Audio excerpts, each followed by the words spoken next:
Hello, and welcome to Kate's Corner podcast, presented by the Church of St. Catherine Drexel in Ramsey, Minnesota. Join us for new episodes every Thursday as an audio version on SoundCloud or our parish website, or watch our engaging interviews as a video version on YouTube or also our parish website. Please share us on Facebook and with your friends, and thank you for joining us. Hello, my friends, and thanks for joining us for Kate's Corner, a production of the Catholic Church of St. Catherine Drexel in Ramsey, Minnesota.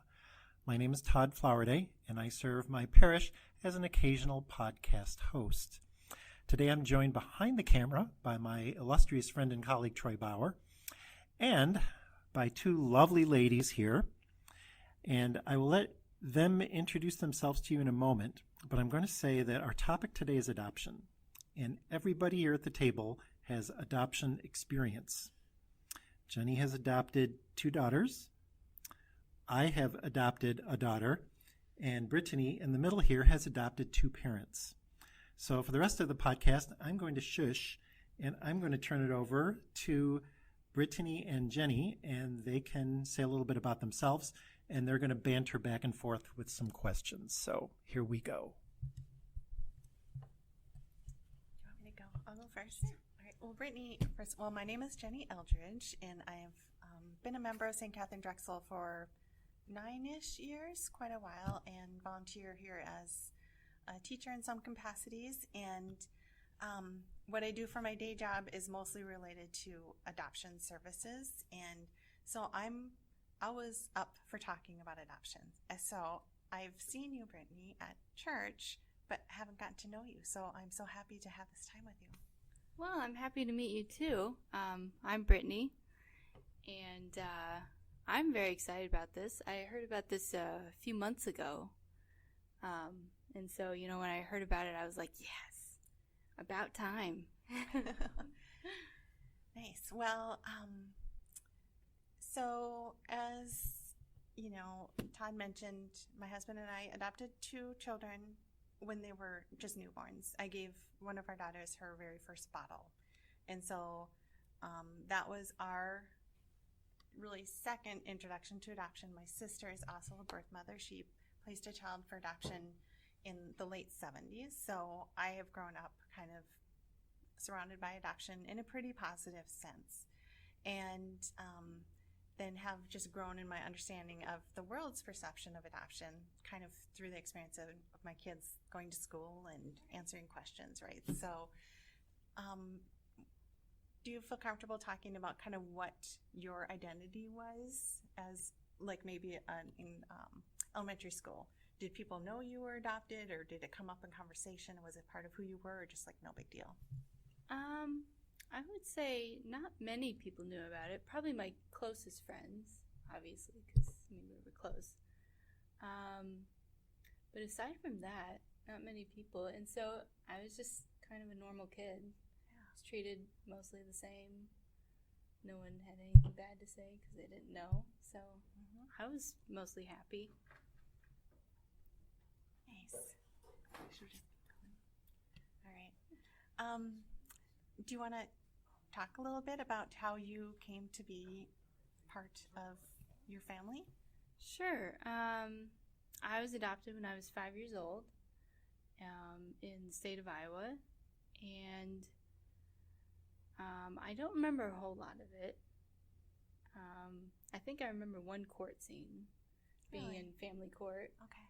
And I think that was probably when the judge asked if we wanted to be official, and I was like, okay. So, but yeah, my birth parents just weren't capable of being parents, as is usually the story. So I was put into foster care, and was there until I was around 5, and then I went to live with the people who would become my parents. And in December, that was when it became an official. And so that's pretty much the basis of the story. Okay. Yeah. Interesting. So, and living in foster care as a youngster, right, basically, and then having a permanent family pretty young in life. That's a really rich story to have. Yeah, because, in foster care, you're with, a number of other kids, and so you kind of have to compete for attention. And I've heard stories of how the other foster kids weren't always nice or everything, but then, you know, you get adopted and you're the only kid, and it's like, wow. I remember I think it was our first Christmas, where I got like so many presents. Oh. That, I mean, it took probably like, 2 hours to unwrap them all or something. Do you remember how that felt? I don't actually remember that, but I'm sure I had a good time. Yeah. Yeah. That's pretty amazing. Yeah. Huh. And then every year after that, I was like, nah. But no, I mean, seriously. Compared to that one, it was like, just then it was normal. But yeah. And how did your parents talk with you about your adoption story? Because I heard people like, oh, when I was 8, my parents sat me down and told me I was actually adopted, you know? And I don't think that happens that often. But do you remember your parents talking with you about that? I vaguely remember. Did you? You knew from the beginning. Yeah, I think it was just kind of always there.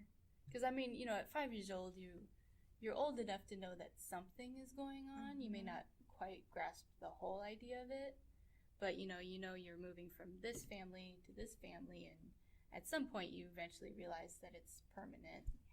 And then you're just like, oh, okay, this is my family now. Cool. That is cool. Yeah. Good. What would you, what would you want people to know in general about your adoption story? Well, I have a health condition, and so I mean, a lot of people who are adopted, you know, a lot of kids have some kind of health problems, whether through their birth mother or, you know, just the environment. And so I was born with this heart condition, and so I would say people who are born with an extra problem to deal with need more attention as well. Not to say that, you know, nobody else needs attention, but you know, you just have that added thing to worry about. Yeah.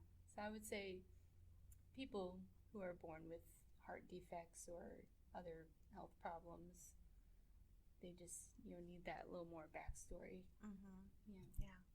Well, I'm glad you had those parents taking care of you. That's nice. Yeah. Do you have any questions?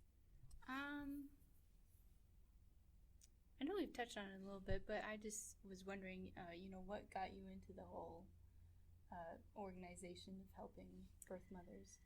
Yeah, I've been involved with a nonprofit in Minnesota. It's called Bellis, and it's not an adoption agency. It's just a community of people with adoption stories, basically.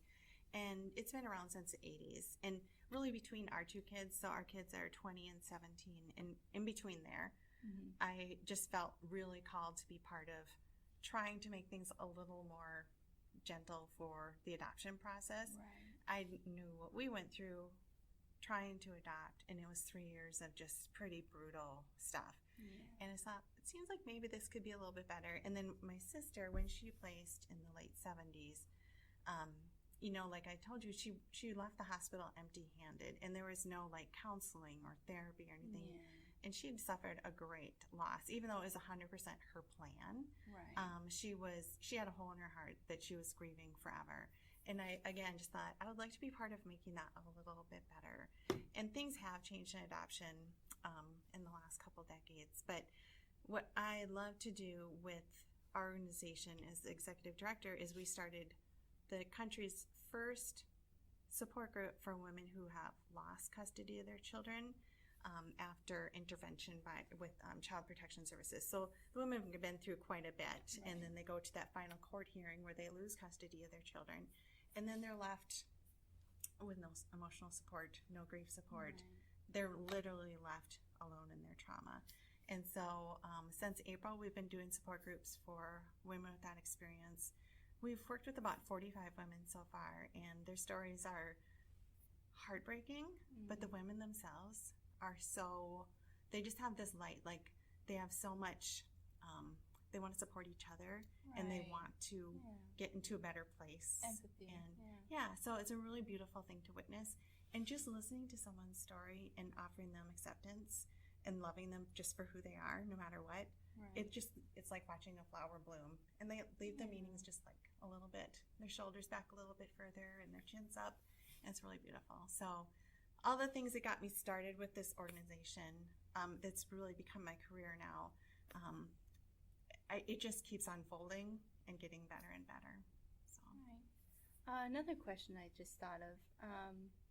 You mentioned that you sometimes meet with the birth parents of your daughters. Oh, yeah. And I just wondering, how does that feel when you do meet up with them? Yeah. Are you okay with it, or? Oh, yeah. Well, I'm just this big puddle of mush.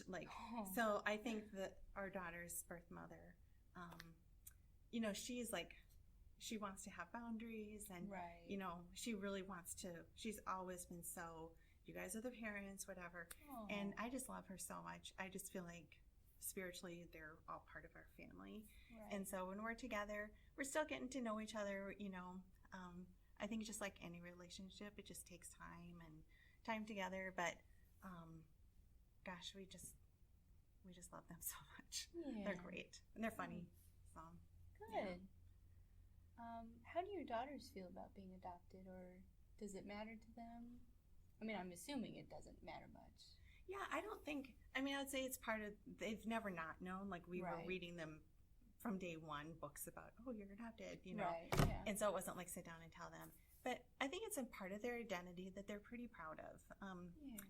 I think for them it's like a added level of strength, and I know they feel grief too. Right. That what if things been different if they'd been parented by their biological parents?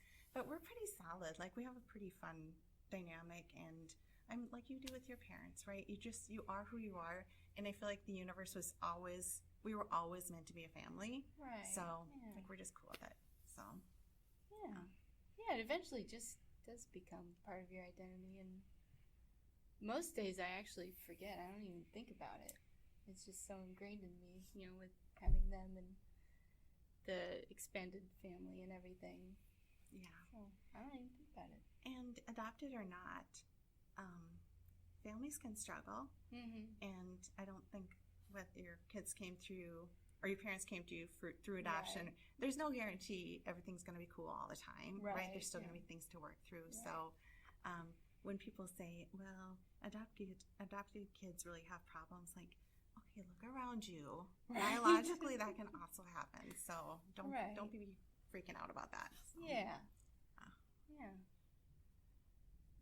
So, any more questions? What are we missing, you guys?